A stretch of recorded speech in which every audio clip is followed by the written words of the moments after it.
both local and international delegates, members of the queer community, including queer allies, ladies and gentlemen. I also greet you with the universal greeting of compassion, peace and love. Assalamu alaikum wa rahmatullahi wa barakatuh. On behalf of the board and staff of the Inner Circle TIC, it's my pleasure to welcome you today to the opening ceremony or the opening session of TIC's annual international retreat. Thank you for being here with us. This event, this opening session is being live streamed, but the focus will be here on the stage, so please don't be concerned with any confidentiality or other issues. Ladies and gentlemen, we are really excited to have a wonderful program ahead, the program we will share in a short while with you. As most of you may be aware, TIC has been in existence for about 19 years.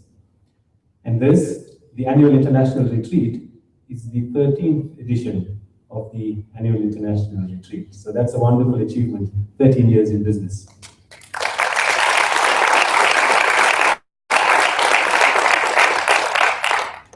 So to all our international delegates, welcome once again, and certainly welcome to South Africa and welcome to Cape Town. We find ourselves this week at the Godini Spa, and you would have seen at the back of your maps that's in the rooms, Godini literally means a place of bitter honey. So I don't know whether that's a metaphor for some of the deliberations and discussions that we will have later in the week. So we are situated just north of Cape Town, in the heart of the Dreede River Valley, nestled against the Boland Mountains. It's a stunning setting for an even more memorable event that's to unfold in the rest of the week. So we in South Africa live in such a diverse country. And I always marvel at the diversity in South Africa. You know, we have 11 official languages. We have 2 anthems that were merged into the new national anthem. That's the official version currently being sung in 5 languages. We have a flag that, only flag in the country that has 6 different colors in the flag. It's almost a rainbow flag, but we'll get there someday. But ladies and gentlemen, the diversity that we see here in this room is even more remarkable. So thank you for joining us. We see many familiar faces, many old friends that have returned to air. So you're welcome once again. And we see many new faces. You are especially welcome too. I don't like referring to new faces as strangers, but rather as friends that we haven't met yet. So we look forward to our as the rest of the week unfolds. We have a short program for this opening ceremony. Before we get to the opening address, I'd like for us to listen to the words of the Air Charter that was drafted recently based on input that was received from last year's Air 2014. So to recite the Air Charter, please allow me to invite a representative from the first group of TOTs, the trainer of trainers that were trained last year, to represent them and to recite the Air Charter. I'd like to invite Musab Atasoy.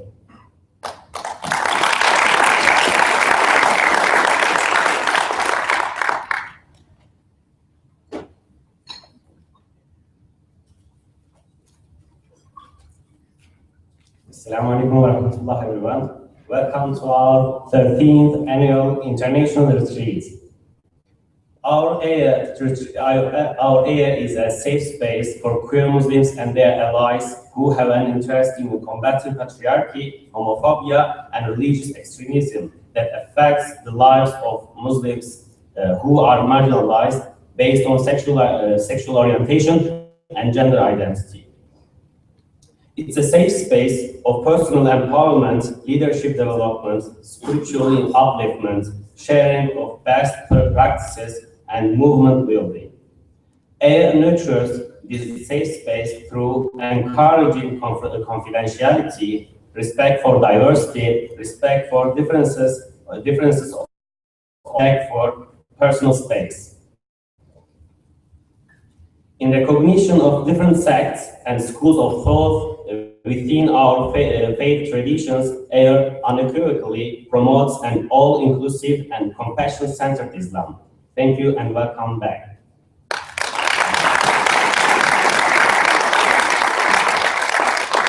Thank you, Musab. That was the Air Charter. Ladies then the world evolved based on the input that we received from 2015. I'd now like to move on to the opening address, and Imam Muhsin will do the opening address. And I know it's a cliche that he doesn't need any introduction, but really Imam Muhsin has been the individual whose personal effort, personal vision, and personal dedication has seen TIC evolve from a little operation in a garage to the international organization that TIC has become. So please, let's give a very warm welcome to our Imam Muhsin.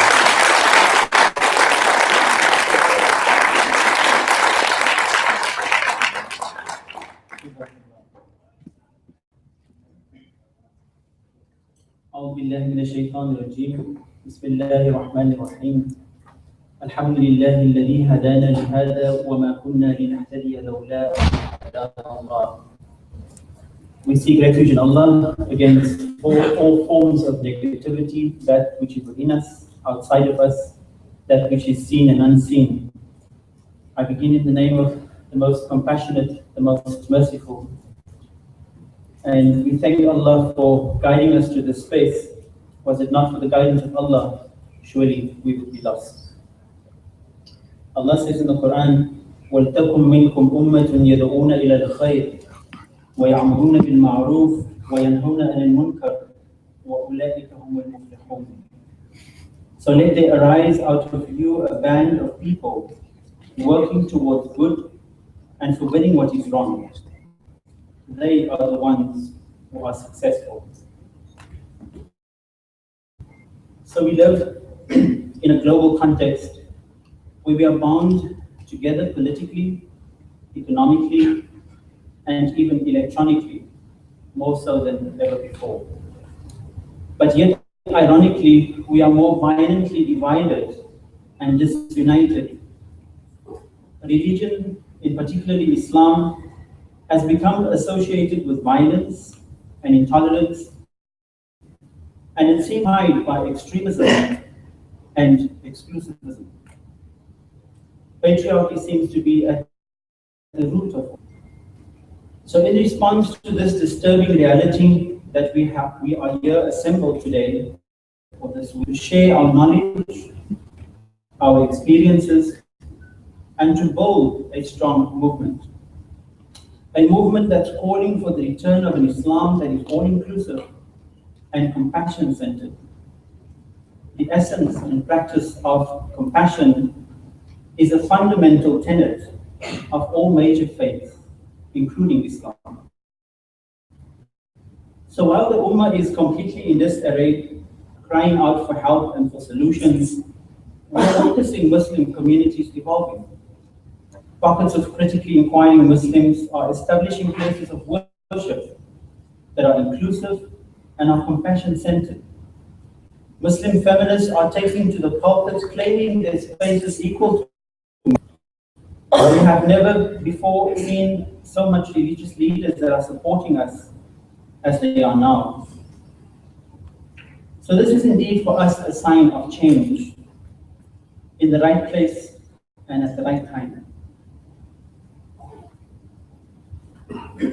Queer Muslims themselves are mobilizing more seriously, not just around the issue of sexual orientation and gender identity, but being more consciously aware of mainstreaming queer issues and the importance of other social struggles.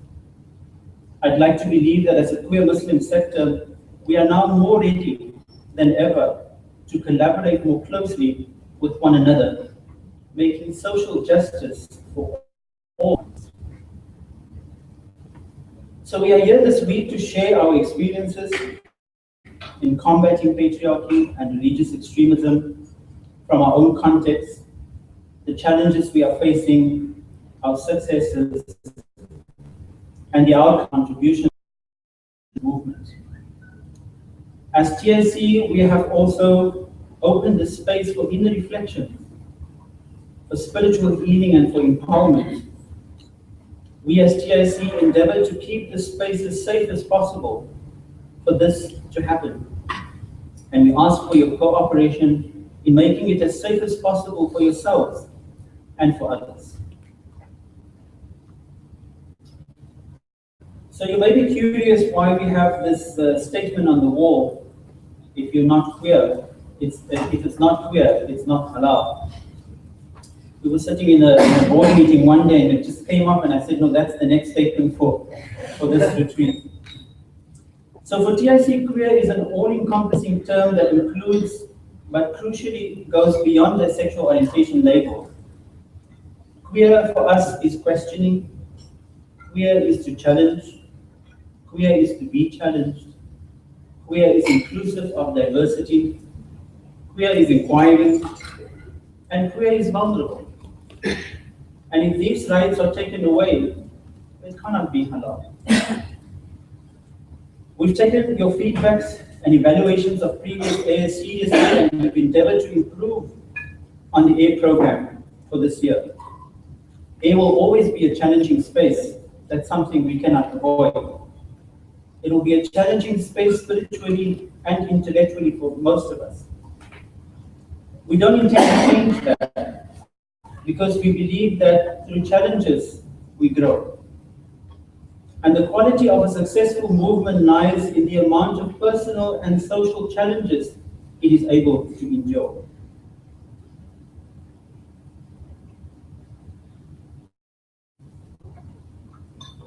So over the years of hosting AIR, we have learned many lessons and experienced many incidents that caused great discomfort to many participants and could not have possibly been predicted. In feedback and evaluation forms, participants voiced concern about what they deem inappropriate behavior displayed by other participants or a disrespect to a shared space. So as we sat down preparing for AIR 2015, an intense discussion ensued as to whether we are responsible for participants' behavior or actions during AIR, and to which extent can we maintain AIR as a safe space for all. And where do we draw the line between personal and collective responsibility and reasons why we get here? So it remains a difficult question, and one we will continue to grapple with. We did, however, agree that at a minimum, we have the responsibility to bring to the attention of participants our expectations of ourselves on this program and of you during this time. So we therefore ask you to respect one another's time and space. We've invited you to AIR because we believe that your contributions to a better world is valuable. So we ask you to be present at sessions. We ask you to be on time and respect the speaker. And we also ask you to participate to your fullest extent. We ask you to respect the shared space, to minimize noise or disturbances at night. Some people do use the spiritual benefits of the peace and silent spaces. It is emotionally draining, and the information may be challenging. The discussions will undoubtedly be an intense learning experience for all of us. We ask you to use the breaks effectively, to use the quiet spaces to reflect, use the relaxation sessions to care for yourselves, spaces to nourish your soul, and to have enough rest at night for your body. In your conference bag, you would find a health and wellness pack. The intention of this pack is to provide participants with information and essential wellness support. The bag does contain condoms, but we are very clear at TIC that the intention with these condoms is to promote safe sex practices. The consequence of unprotected sex is far-reaching, with HIV being only one of the possible outcomes. I will now hand over to our Treasurer of the Board, Tariq Leumann, just to go through the rules of engagement. Thank you for listening.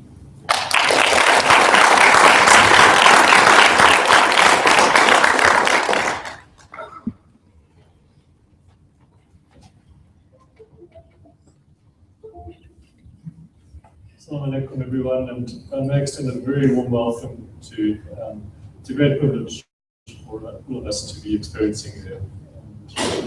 For it to succeed, for us to achieve the most positive outcomes, and also to keep it a very safe space for everyone, we need to honor some basic rules of engagement and through them point by point. Please will you give them your full attention and full honoring. Number one concerns listening. Let us endeavor to actively listen to what others have to say. By listening, we are present to what others have to contribute. When we prevent ourselves from formulating a response while others are still speaking, it indicates that we are respectfully available to others. Please listen. Number two is about cell phones. We live in a time where mobile communications is important, but should not be our primary means of communication. At this retreat, we want to gift you with an alternative opportunity to communicate in ways that we have somehow forgotten. For this, we ask you to keep your mobile phones on silent during sessions, also as a sign of respect for the speakers who are listening, and to those who are listening. Please leave the room when you absolutely have to take a call. Number three is about internet access. Because this is a spiritual retreat, our idea is to take you out of your daily experiences and to make some time for yourself. Hence, we have limited internet access and made it available daily between 6 and 8 in the morning and between 6 and 11 in the evening. Number three is about authenticity. Number four, authenticity. Let's endeavor to speak from our own experiences instead of generalizing. Let's use I instead of they, we, or you. Number four is about not personalizing. Let us be open to challenge one another by asking questions while being conscious of not personalizing. Let's focus on ideas and information instead of the person behind it. Number six is participating fully. Let's participate to the fullest of our ability. Community growth depends on the inclusion of every single voice. Don't share it. Don't keep it to yourself, even if it's scary. Number seven is about respecting difference. Let us respect difference in opinion and belief. The goal is not to agree, it is to gain deeper understanding of the other's experience. Number nine is checking your privilege. We need to be aware of the rank and privilege we may carry. Class, race, gender, sexual orientation will play an intersectional role in oppression and exploitation. We have no desire to reflect these oppressive behaviors in the way that we interact with each other here. Number 10, respecting others' space. While we cannot prescribe how participants should behave at AIR, we do request that participants are mindful and respectful of shared space. And remember that shared space also includes accommodation facilities.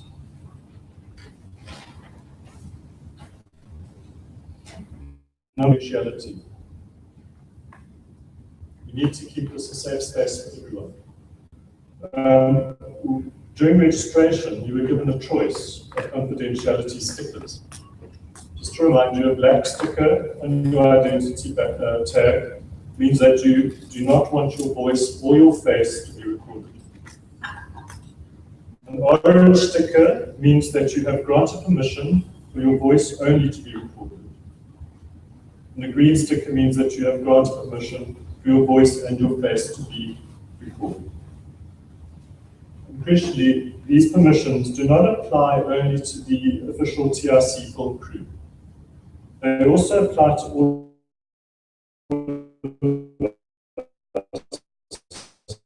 specifically with regard to epic media. Completely mindful. Number 12 is about the place we're at, Houdini Spa. It has its own rules pasted on walls around the venue. We urge participants please to follow these rules. You're welcome to make use of the venue facilities outside of session times, and the spa facilities like jacuzzis and saunas are at your own cost. Number 13, some beds in your rooms may still be empty. Please keep them unused and tidy, as the person who may be using them may arrive later. Number 14, this place has been made available all week for your private use. Please treat it with trust.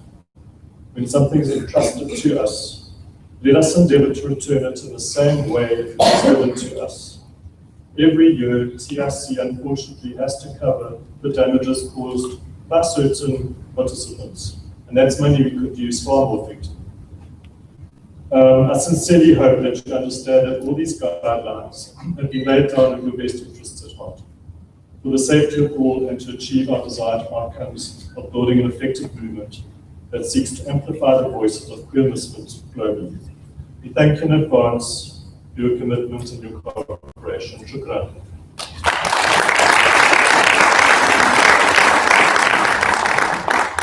Shukran, Tariq, for clarifying some of the house rules that will govern our presence here this week.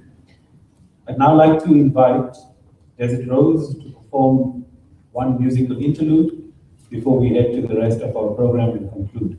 While they walking up front and taking up their seats, let me tell you a little story. And listening to Tariq now with all the house rules reminded me of this incident at work. And I work in a really hierarchical, rigid environment, and rules and regulations are really important.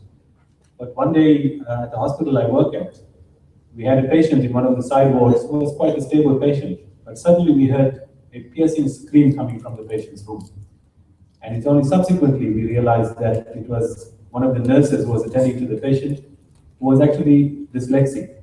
And apparently she misread or misinterpreted the instruction to prick one boil. For those of you who need translation, we will discuss that over the cup of tea. So, ladies and gentlemen, it's my pleasure once again to invite Desert Rose to play a musical interlude.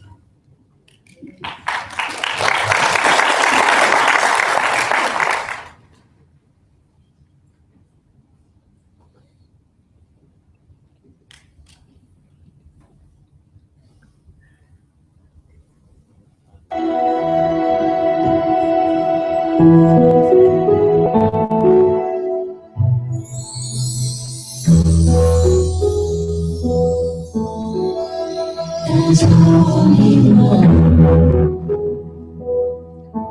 but I thought is to be one, to open my eyes to see the one, then I had to feel the love of one, to hear the voice of truth.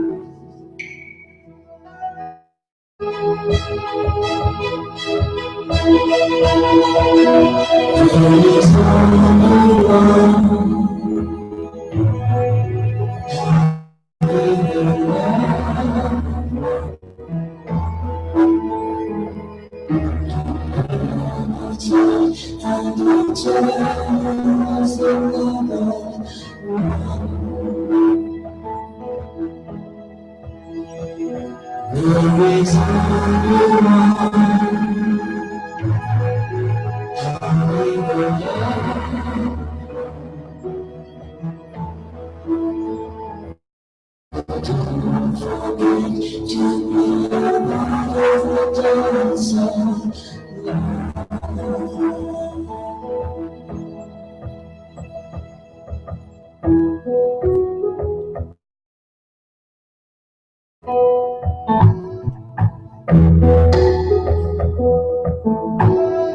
There's only love.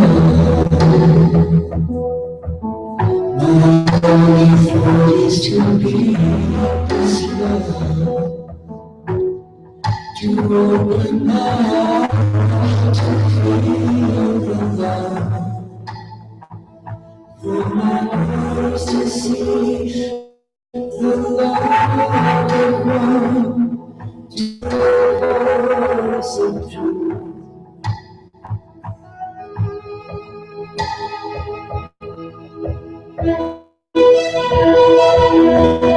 There is only one, only the love.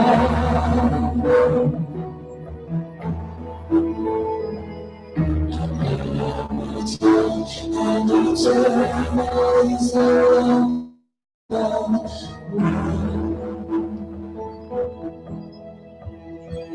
There is only one,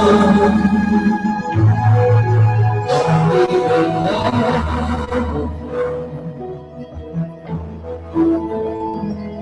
So don't forget to be a part of the dance of love.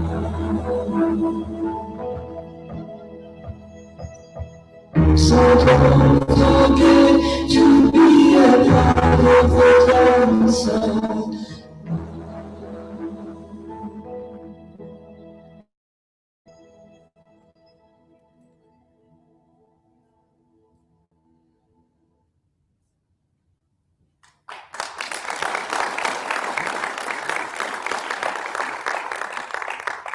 Thank you, Desert Rose. He is only really the one. Most of our religious paths we choose to connect to the one, but he is only one. Thank you, Desert Rose. Tomorrow night, ladies and gentlemen, there will be a full concert by Desert Rose at this venue. So, ladies and gentlemen, you would have noticed on the program that this year AIR has been quite ambitious. There were 7 tracks that we had for AIR this year. 4 of the tracks have already been completed as pre-conference activities, but for the main focus of AIR this week, there are 3 tracks. The Forum for Religious Leaders, first track. The second one is IQ, the International Conference for the Empowerment of Women. And the third one is Creative Spaces, and you will see lots of activities in each of the tracks. So I'd now like to invite 2 of the track chairs to give us an overview of what each track entails. So on behalf of the Forum for Religious Leaders, allow me to invite Dr. Amina Wadood to give us an overview of the Forum for Religious Leaders track.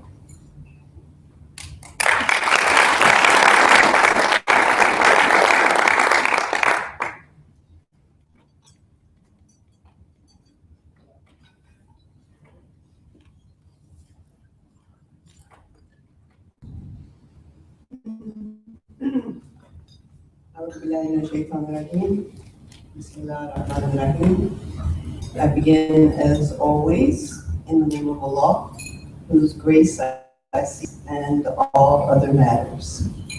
I just really wanted to bring you and me up to date with how I experience this visit to AIR each year. It is like I have been walking in the desert, and all of a sudden there is an oasis, and I'm sure that it's a mirage. And then as I get there are more people that I embrace and hold on to for a long time, and they hold on to me, and more people whose greeting to me makes me feel whole, and whom I greet in a reflection of the wholeness that I have experienced in being with them.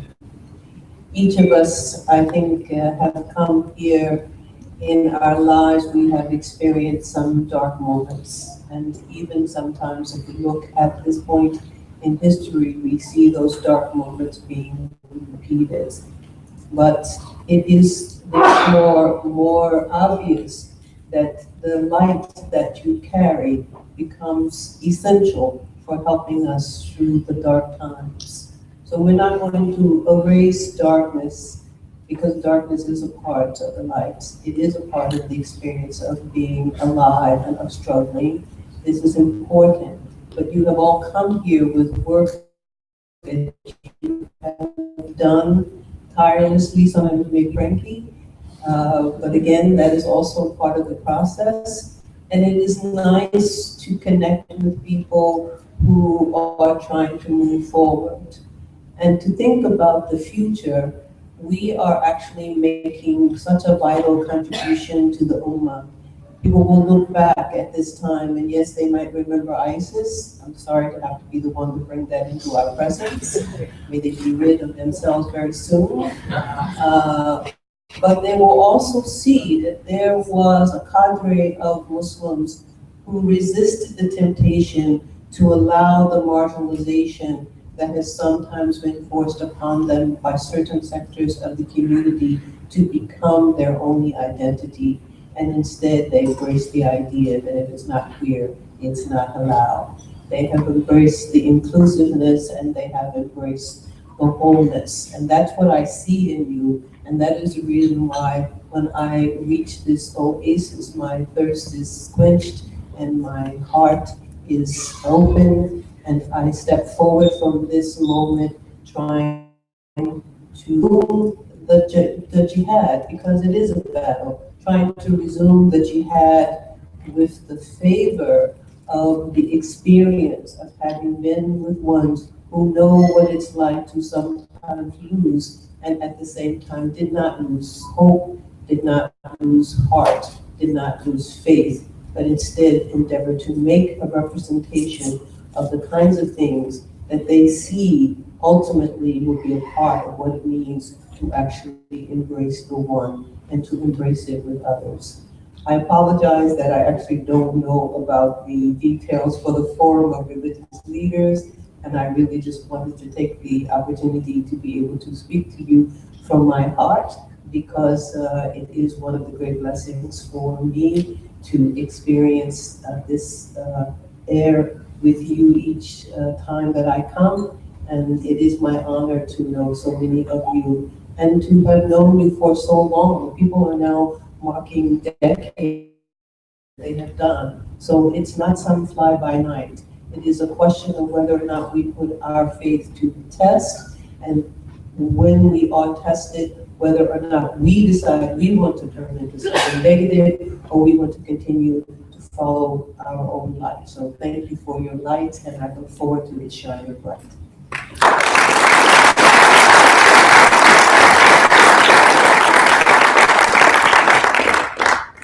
Thank you to Dr. Amina Wadood, whose words and leadership continue to inspire us. We will hear more from Dr. Wadood in the week.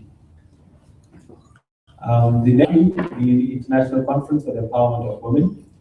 Please allow me to invite the track chair, Najma Al-Talib, to give us an overview of what to expect in IQ.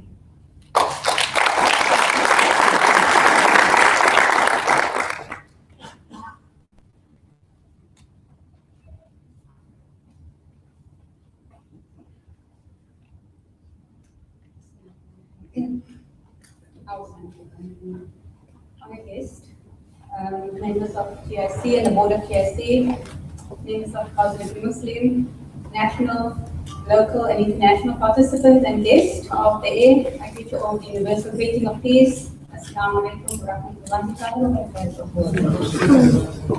barakatuh.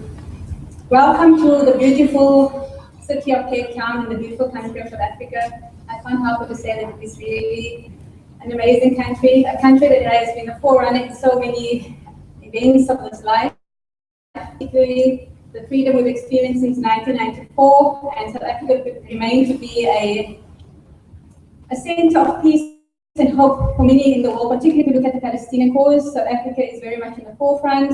So when you look at the TIC and the world and the work they've been doing, they're just in line with what South Africa stands for, and that we are the forerunners, and we keep up that flag of setting the space.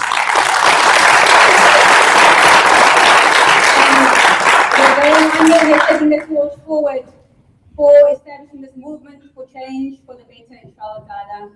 And Dr. Amina Wadood has been one of the ladies 20 years ago that has been done the first khutbah in Cape Town as well. So she's been here for a few decades, and she's been part of the soil of South Africa. And we welcome you, Dr. Amina, and for the sterling work you've been doing here and all over the world. Welcome. The International Conference for the Empowerment of Women program for 2015, under the guidance of our very capable and honored Imam Mohsin, has been done this year in collaboration with Positively Muslim, which is a local-based CBO, which has the motto of walking the journey of the marginalized and stigmatized, as well as Sisters in Islam, which is a Malaysian-based women's rights group, of which Professor Amir Wadud is a founder member.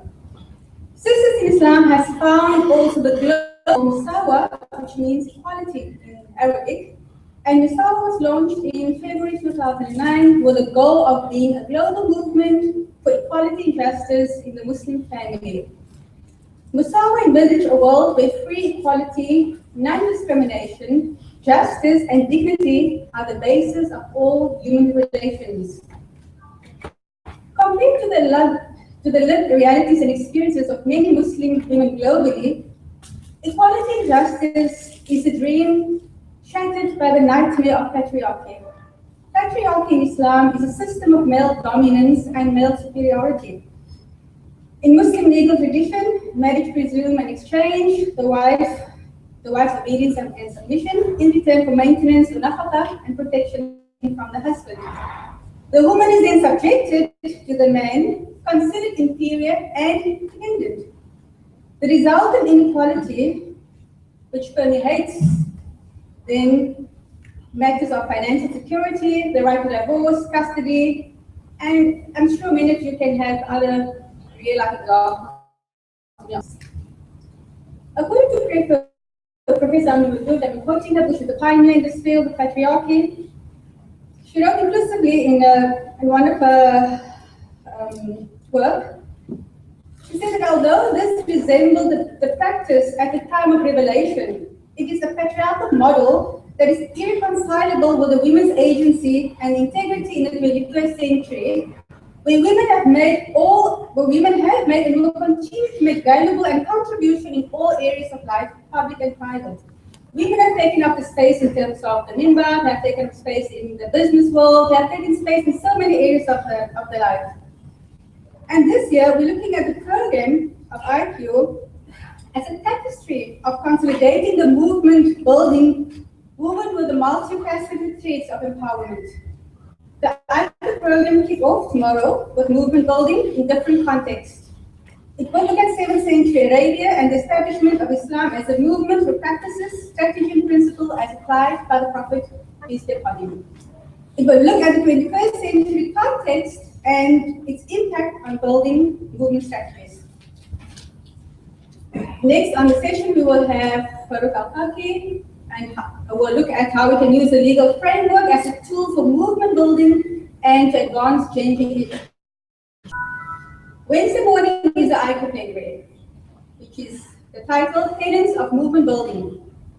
We have a guest from America, Sister Wahida Al-Shabazz, will be sharing her personal journey in movement building and how to cope with gender, sexuality, and illness.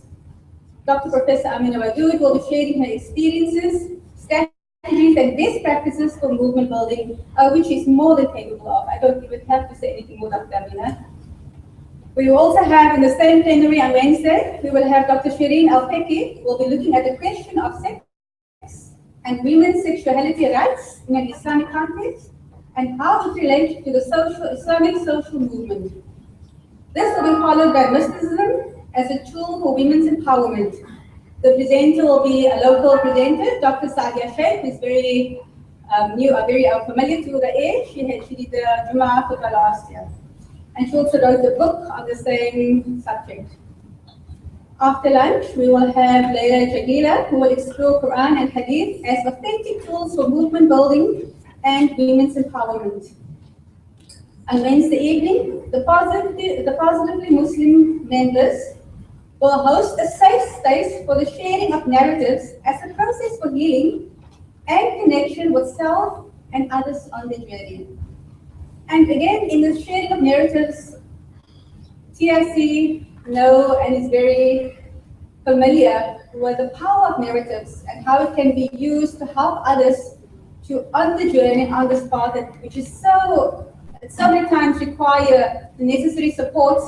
And sometimes just to hold the hand of someone else and to hear someone else's story give you that empowerment and can empower you also to embrace your own journey as to where you are in this struggle. and in the struggle for your own voice to be heard, and that you can carry the torch and be rejuvenated as you leave here and fully empowered to take this movement further in your own spaces. Thursday morning, we will unpack patriarchy and explore the impact and the role of gender in Islam. We will look at poetry as a healing tool and a creative let out for the emotional scars of gender-based violence, illness, etc. And it will be explored quite in depth. Friday morning, we will gather here in the plenary hall for the closing and resolutions. Beyond air and the way forward. Last but not least, IQ will facilitate and lead the Jumu'ah proceedings. In conclusion, I'd like to just mention that in the Quran that Allah, God, does not change the condition of a nation or people, they change that is within themselves. So I'd like you to ponder about that as to how you will, as an activist, you will take what you have gathered from this experience at AIR, from the knowledge, from the information, from the exposure. How would you take this and become an activist and make that the change with yourselves, so you can go back and be the change of the movement within your own spaces. Thank you very much, Shukran.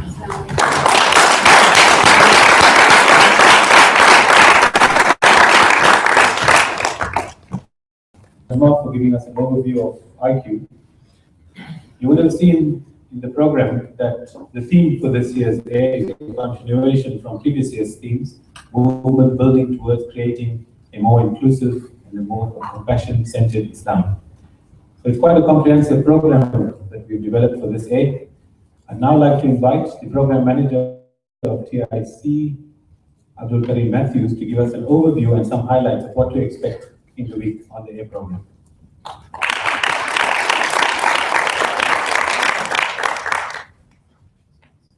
For those of you who have looked at your program, you probably have realized that we have 3 tracks running in parallel. So the first one would be something called Creative Spaces. The next one would be called IQ, International Conference for the Empowerment of Women.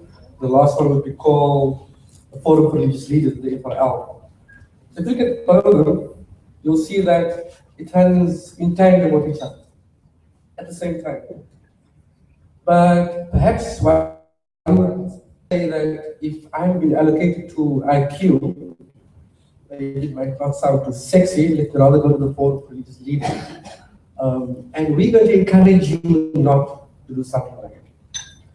Now, you've heard some big words being said here, things like homophobia. Some of us might not understand those big words, so let me simplify those words for you. We're talking about pain here. Pain. Every single one of us sitting here have an experience of pain. You're all expected to behave in a particular manner. That is what the straight world expects from us. And so, one of the reasons why IQ is important is because when it comes to the queer world, one of our natural allies are women. And in all the different roles that they play, including the role of a mother. And it will be a space for you to experience power. Because most of the time, a particular space, whether it will be straight women or your allies, you get an opportunity really to address the issue of power and the power imbalance that we have in our society. And it's when you have that conversation that you begin to address the power imbalance. That means you become very powerful. So if you feel the need to run over to the FRL, please don't do so. I'm going to encourage you not to do so. I'm going to speak just briefly about the FRL, why that is important.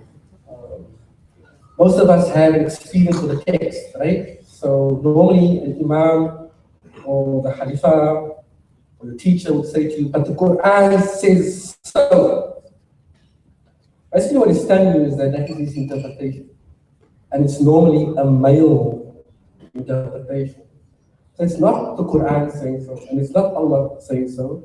It's someone who's interpreting the text that is saying so.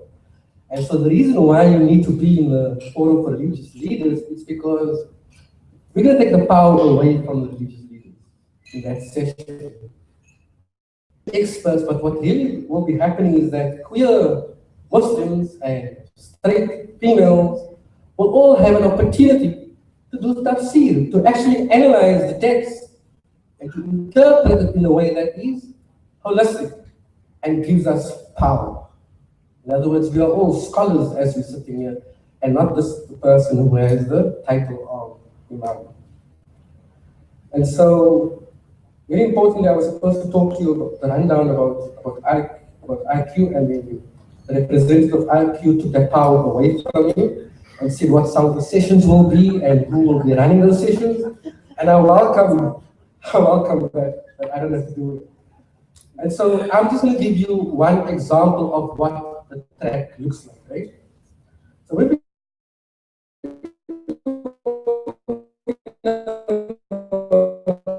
space workshop by Desiree. One of the reasons why it would be important to be in a creative space like it would be that, normally when you're doing dhikr, everybody does in a certain way. But basically what it is all about is you having the time to spend with yourself. Just you and your creator. And nobody trains us how to do that. We get a formula in a particular way for a certain time, but nothing really changes in your life. Your relationship with your creator, your relationship with other people, or even your family, nothing changes for you. And it's because you're following a ritual. You're following a ritual because you're not spending time with yourself and spending time with your creator. So it's important for you to be attending those creative spaces because you'll get an insight as to a way in which we can approach that relationship which you have with yourself and your relationship that you have with your creator. When it comes to the program itself, you'll see that we've introduced trance, but it's not a track, it's 2 workshops. Now I've heard some of the debates taking place here. It's created a bit of uncertainty, it's created a bit of issues amongst people. But let me give you the point of view of TAC. We wanted to include everyone, but the program did not allow for a full track. And we had a conversation about this and we said, but then at least we must introduce a trans issue, expose other people to trans issue. Then the discussion was around who will do it. It must be a trans person, who is going to do it. So all of those kind of conversations were taking place. And this will be an opportunity for those issues to be addressed, but rest assured that at the next A, we will have a full trans track and will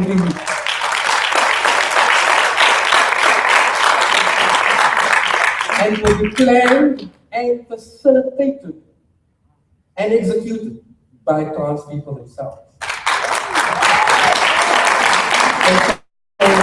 I'm telling you that this is the program. I'm going to tell you what happens at 12 o'clock, at 4 o'clock, at 5 o'clock. Simply follow the program, but realize that we're here to address the issue of power and for us to take back our power. Thank you.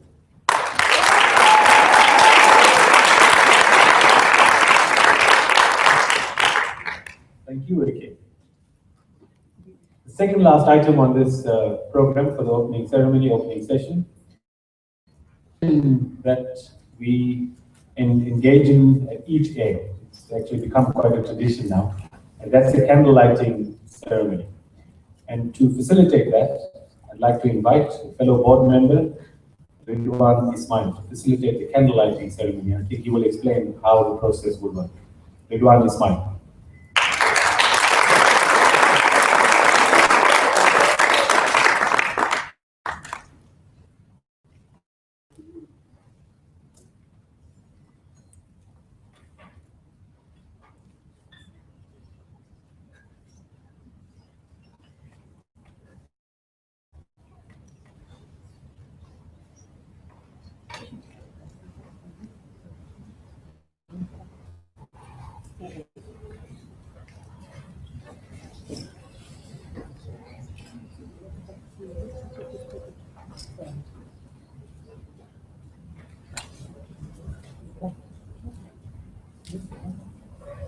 I'm not here to talk to you about power. I'm here to talk to you about a different way. You got to speak up. Is it? Okay.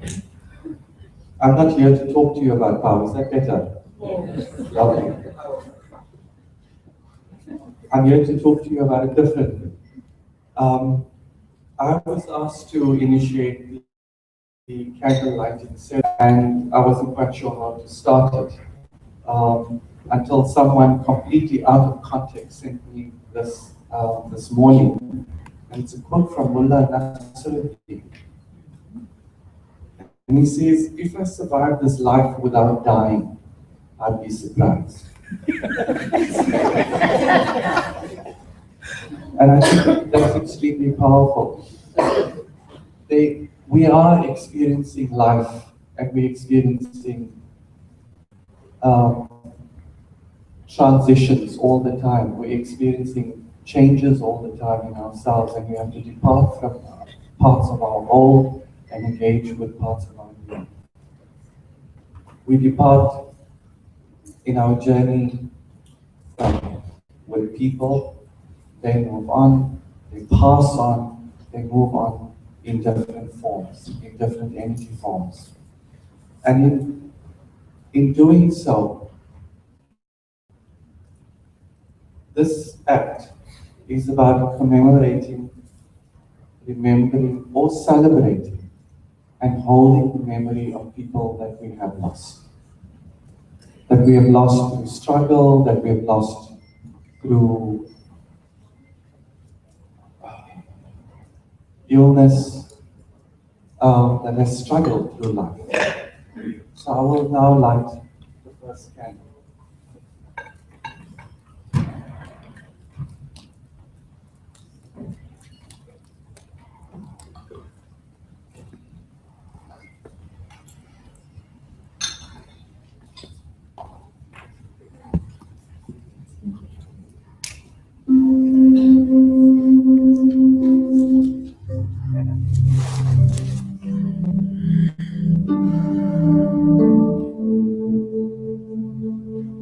I now invite others to do the same.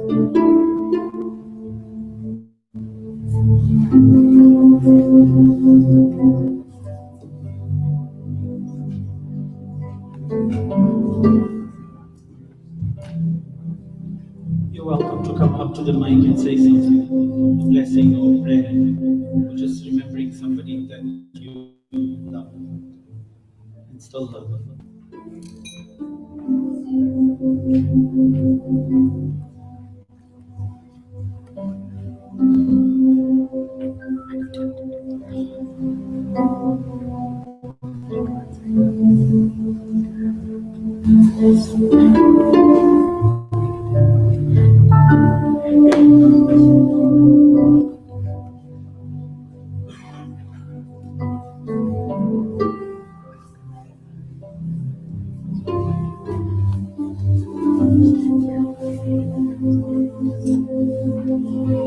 I would like to light this candle for Mrs. Clifton. She was a stalwart in South Africa, an activist beyond name and mention, and she's really done. She's part of a fight against cancer, and she's really around.